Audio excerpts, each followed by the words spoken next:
வணக்கம். திசைகளின் 10 மணி செய்திகள். காசாவுடன் மலேசியா பாலஸ்தீன ஆதரவு பேரணியில் திரண்ட ஆயிரக்கணக்கான மக்கள் 8000 கரடி பொம்மைகளை கொண்டு பாலஸ்தீன் வரைபடம் உருவாக்கி சாதனை. கோலாலம்பூர் மலேசியாவின் மெர்டேகா சதுக்கத்தில் பாலஸ்தீன மக்களுக்கு ஆதரவாக காசாவுடன் மலேசியா எனும் பேரணியில் பல்லாயிரக்கணக்கான மக்கள் ஒன்று திரண்டனர். இந்த நிகழ்ச்சியில் ஆயிரக்கணக்கான மக்கள் வெள்ளை நிற ஆடை அணிந்து பாலஸ்தீன கொடியை ஏந்தி அமைதியான முறையில் தங்கள் ஒற்றுமையை வெளிப்படுத்தினர்.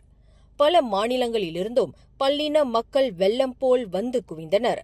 பிரதமர் அன்வார் இப்ராஹிம் இந்த நிகழ்வில் கலந்து கொண்டு பாலஸ்தீனத்தின் விடுதலைக்கான மலேசியாவின் உறுதியான நிலைப்பாடு குறித்து உரையாற்றுவார் என எதிர்பார்க்கப்படுகிறது. அதே சமயம் மெர்டேகா சதுக்கத்தில் 8000க்கும் மேற்பட்ட டெடிபேப் எனப்படும் கரடி பொம்மைகளைக் கொண்டு பாலஸ்தீன வரைபடம் உருவாக்கப்பட்டு மலேசிய சாதனை புத்தகத்தில் இடம் பிடித்துள்ளது.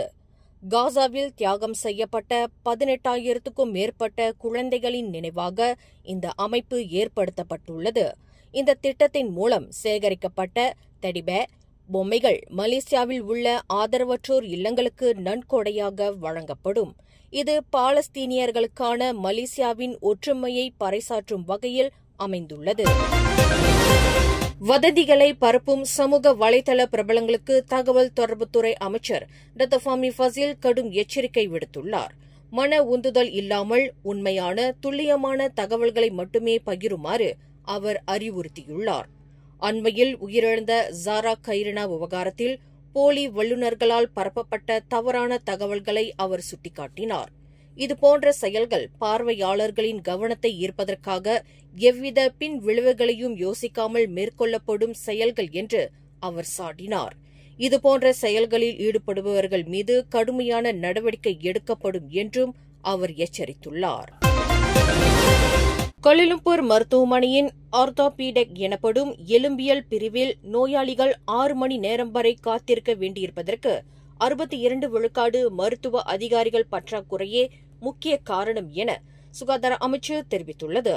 நிரந்தர பணி கிடைப்பது, மேலதிக படிப்பு அல்லது பணி விலகல் போன்ற காரணங்களால் பணியிடங்கள் நிரப்பப்படாமல் போனதே இந்த பற்றாக்குறைக்கு காரணம். இதனால் ஒரு நாளைக்கு 150 முதல் 300 நோயாளிகளுக்கு 5 மருத்துவ அதிகாரிகளும் 7 சிறப்பு மருத்துவர்களாலும் மட்டுமே சிகிச்சை அளிக்க முடிகிறது என விளக்கம் கொடுத்துள்ளது சுகாதார அமைச்சு. நிலைமையை கட்டுக்குள் கொண்டுவர மை சுஜாத்ரா செயலியில் முன்பதிவு முறையை மருத்துவமனை விரைவில் விரிவுபடுத்தும் என்று அமைச்சு கூறியுள்ளது. வரவிருக்கும் 16வது பொதுத் தேர்தலில் மாசிசா கட்சி எந்த கூட்டணியுடன் இணையும் என்பது குறித்த கேள்விகளுக்கு அக்கட்சியின் தலைவர் வி காசியாங் சுவாரஸ்யமாக பதிலளித்துள்ளார்.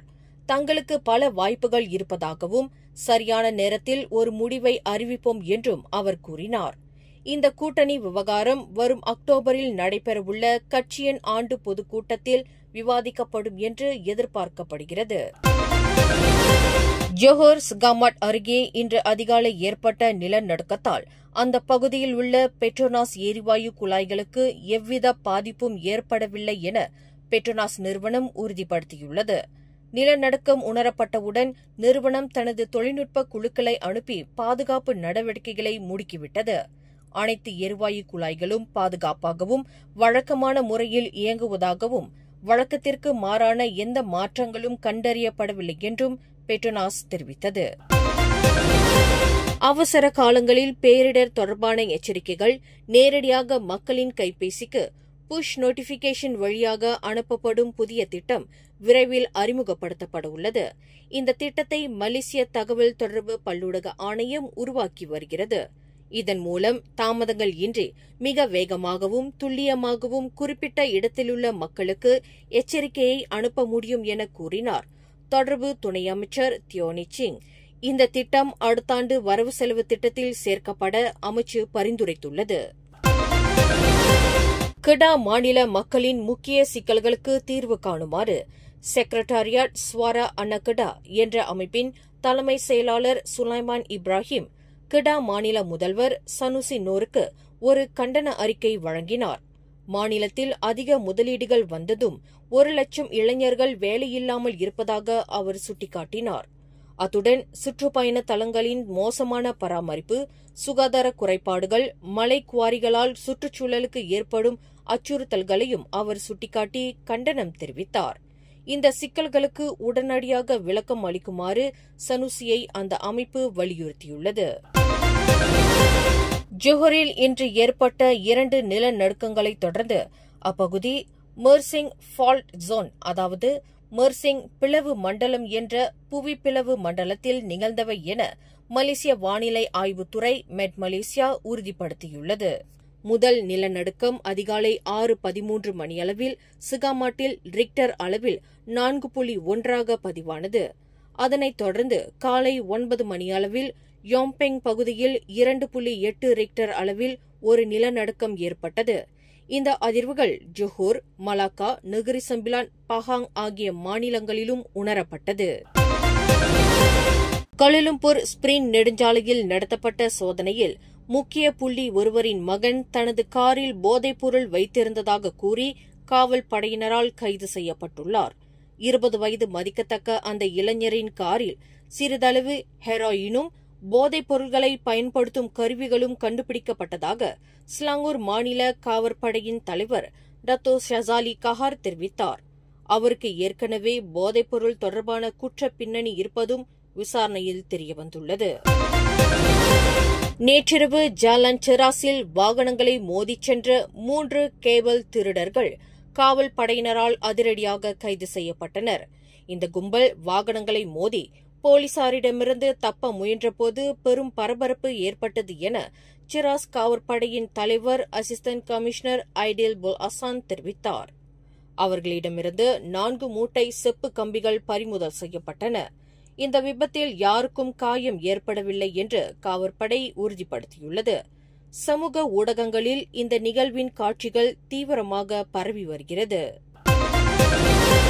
சுபாங் கம்போங் பாருவில் உள்ள ஒரு அடுக்குமாடி குடியிருப்பில் 47 வயதுடைய ஒருவர் தனது 52 வயது காதலியை கொலை செய்ததாக கூறி காவற்படையிடம் சரணடைந்தார் என சுங்காய் புலோ மாவட்ட காவற்படையின் தலைவர் சூப்பரிண்டென்டன்ட் முகமது ஹபீஸ் முகமது நோர் தெரிவித்தார்.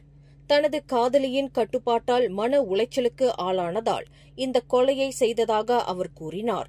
சம்பவ இடத்திற்கு விரைந்த காவற்படையினர் அங்கே மயக்கமடைந்த நிலையில் இருந்த பெண்ணை மீட்டனர். ஆனால் மருத்துவ பரிசோதனையில் அவர் ஏற்கனவே இறந்துவிட்டது உறுதி செய்யப்பட்டது. கடந்த வியாழக்கிழமை கோத்தாமாசாய் பகுதியில் போலி காவற்படை அதிகாரிகள் போல் நடித்து ஒரு காதல் இணையினரை மிரட்டி பணம் பறித்த 2 பாதுகாப்பு ஊழியர்கள் கைது செய்யப்பட்டுள்ளனர். காரில் இருந்த காதலர்களை மிரட்டி 2000 ரிங்கெட் கேட்டபோது பொதுமக்கள் கொடுத்த தகவலின் பேரில் 2 சந்தேக நபர்களையும் போலீசார் கைது செய்தனர் என ஸ்ரீ அலாம் காவற்படை தலைவர் அசிஸ்டன்ட் கமிஷனர் முகமது சொஹைமி இஷாக் தெரிவித்தார். விசாரணையில் இருவரில் ஒருவருக்கு போதைப்பொருள் தொடர்பான 4 குற்ற பின்னணியும் மற்றவருக்கு 1 குற்ற பின்னணியும் இருப்பது தெரியவந்துள்ளது என்பது குறிப்பிடத்தக்கது.